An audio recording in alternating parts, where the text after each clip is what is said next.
Я всю жизнь дрался. С самого детства.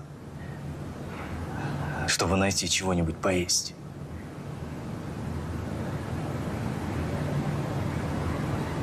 Жаль, что у меня папочки не было, который смог бы мне найти нормальную работу.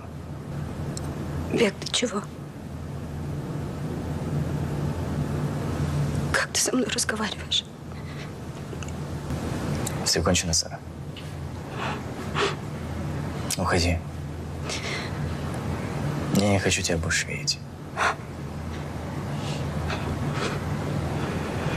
Чего ты сидишь?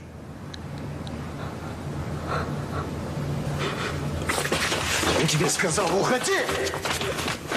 Уходи!